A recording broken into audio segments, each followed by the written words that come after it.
ففروا إلى الله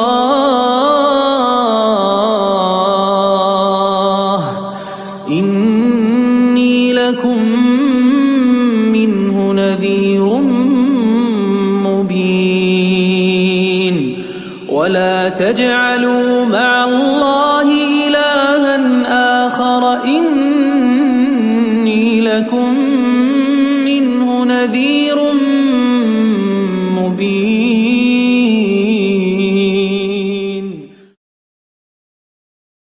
ففروا إلى الله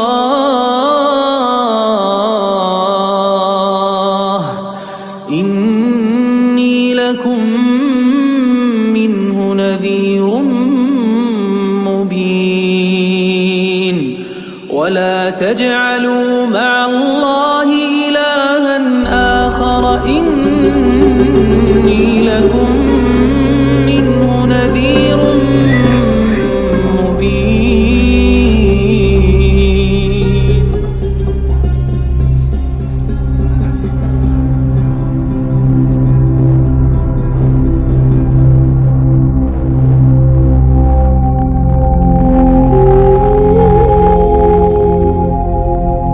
Sadatnya kayak apa? Adabnya sama Tuhan enggak ada sama sekali. Enggak punya malu. Orang tuh kalau belajar ilmu ma'rifat harus tahu malu sama Tuhannya. Oh, saya hari ini kurang bersyukur, malu. Istighfar, ya Allah, astagfirullah. Ya pantas hidup manusia tuh banyak semrawut, banyak masalah, ruwet. Kenapa? Jawabannya kenapa? Karena hubungan dengan Tuhannya sangat buruk. Sangat buruk. Sombongnya luar biasa, ya Allah. Nauzubillah. Kita loh bisa apa? Bisa apa? Jalan itu loh pakai kodrat irodatnya Allah. Coba kita berjalan tuh sambil bersolawat kah di jalan, sambil zikir kah. Jangan banyak bicara yang tidak manfaat. Kalau tidak manfaat di jalan baik diem. Ya, seperti itu loh maksudnya. Diri ini dikoreksi murid masing-masing. Syahadat sudah benar apa belum? Maka syahadat juga selain berserah diri dituntut untuk membersihkan zohirnya, dituntut membersihkan batinnya. Ya, zohirnya kayak apa dibersihkan? Jauhi perbuatan-perbuatan yang menyimpang, jauhi perbuatan-perbuatan yang tidak disukai Tuhan, jauhi perbuatan-perbuatan yang dilarang Tuhan, gitu loh. Badan jasmani loh, tempat zohirnya amanah Tuhan. Jangan sekali-kali bermain-main dengan amanah yang sudah diberi Tuhan kepada kita loh. Hati-hati loh. Sering saya katakan, sering saya katakan. Saya kalau dibohongi murid, diakal-akali murid, atau apapun itu namanya, saya diam saya. Ngapain? Itu untuk mengajarkan bahwa kita harus jujur kepada Tuhan. Yang punya sampean bukan saya, tapi Tuhan. Tapi perhatikanlah, ketika engkau membohongi seseorang, engkau berbuat yang tidak baik kepada seseorang, ingatlah, engkau ketika menjalankan itu, engkau bersama Tuhan semuanya itu. Itu loh yang nanti berat tanggung jawabnya. Bukan masalah dengan saya. Ibaratnya saya tidak usah diurus. Tahu pun saya akan diam, karena tidak ada hak. Hak saya hanya mengingatkan melalui majelis, melalui kajian, bahwa nanti semua dipertanggungjawabkan. Itu loh yang jadi masalah. Hati-hati. Kalau mau hidup senang, tenang, bahagia, sudah dikatakan, luruskan syahadat dulu. Sudah berserah diri atau belum kira-kira? Selama ini sudah belum gitu loh. Itu semua terlihat di adab kita. Kita menghadapi kehidupan ini seperti apa sih? Seperti apa? Punya sifat kesatria atau kita ini suka lari dari kenyataan hidup? Seperti itu. Kita menghadapi hidup ini seperti apa? Seorang kesatria itu tidak akan mundur ketika menghadapi apapun karena dia mempunyai pusaka yang luar biasa. Pusakanya apa? Dekat dengan Allah Subhanahu wa ta'ala. Ketika kita menghadapi seluruhnya, ketika kita sudah bersyahadat, berarti yang tampil di depan siapa? Allah dan Muhammad. Perkasa itu, tidak ada yang mengalahkan. Luar biasa. Masalah hidup ini kecil loh. Masalah akhirat yang harus dipikirkan. Sejengkal pun kita tidak akan bisa berpindah dari kubur nanti ketika urusan kita dengan Tuhan tidak beres. Ngeri loh. Jangan dipandang ringan.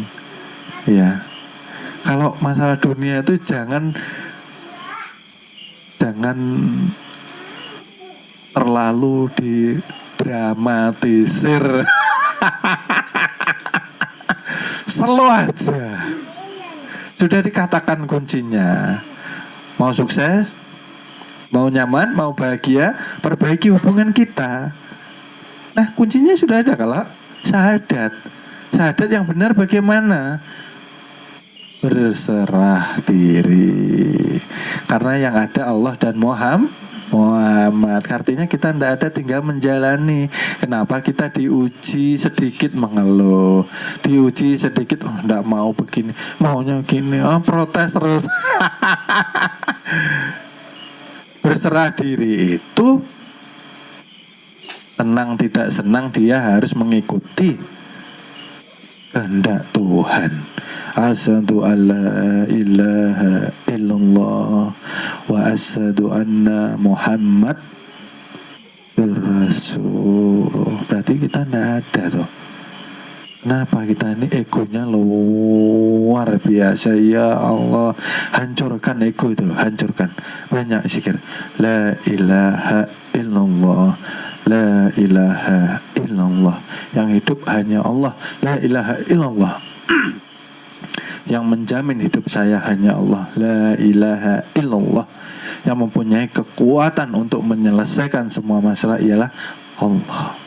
La ilaha illallah. Yang wujud pada hakikatnya hanya Allah. Lah kita ini kebanyakan melihat zohirnya saja. Itu loh. Alam semesta jangan dilihat zohirnya saja. Masuk nanti ke dalam hati. Kalau dunia ini kita lihat sebagai penampakan zohir, maka hati kita, mata kita, pikiran kita akan kotor. Melihat gemerlap dunia mau, iya, mau apa? Mau menguasai. Makanya kalau hidup genggamannya kuat sekali.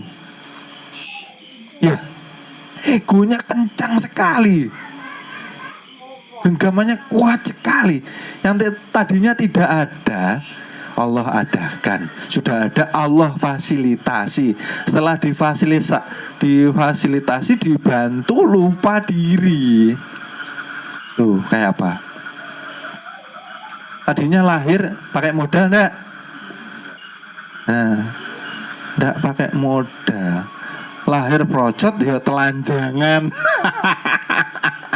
Betul? Nah, dewasa remaja bisa bekerja karena daya hidup Tuhan toh. Ya. Bisa mengerjakan satu pekerjaan karena ilmu Tuhan kan? Betul. Bisa kontak dengan manusia karena punya pendengaran, penglihatan, bisa berkata-kata. Ya. Bisa berkehendak dan berkuasa. Tuhan semua toh. Lupa ya. Lupa. Digenggam semua. Ya.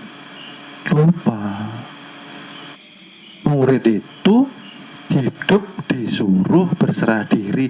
Artinya apa? Depan rumah kibarkan bendera hijau itu loh. Yang tulisannya apa itu? Bendera hijau. Innalillahi wa inna. Ada yang berani? Oh, enggak ada. Besok carikan hijau sini. Artinya apa? Nih, kalau sudah murid, kita harus mati keakuan diri ini. Nah, innalillah itu sekarang, jangan nanti. Nah, kita tidak ada. Kalau takut mati, berarti kita berontak terus sama Tuhan. Ada yang masih ada hari ini? Ya, tolong dimatikan ya. Kita ini ada. Itu karena terhijab pemahaman pengetahuan kita. Kita merasa ada. Kalau merasa ada, yang tampil ini loh Mas, Mbak, ya Bapak, Ibu. Kalau kita masih merasa ada, yang tampil di penampilan kita aluamahnya, mutmainahnya, subiyahnya, amarahnya, betul sekali. Karena apa? Itu tadi saya katakan, semakin belajar kok kita tidak semakin malu. Wah, ini perlu dikoreksi lagi. Belajarnya kayak apa? Semakin rajin belajar harus semakin malu sama Tuhan, semakin beradab sama Tuhan. Ya Allah, ya seperti itu. Masa Tuhan dilupakan? Ya seperti itu. Hari-hari loh kita kerja difasilitasi Tuhan, begitu dapat materi dunia tidak mau dilepas. Kalau dilepas merasa kehilangan atau kecewa. Artinya apa?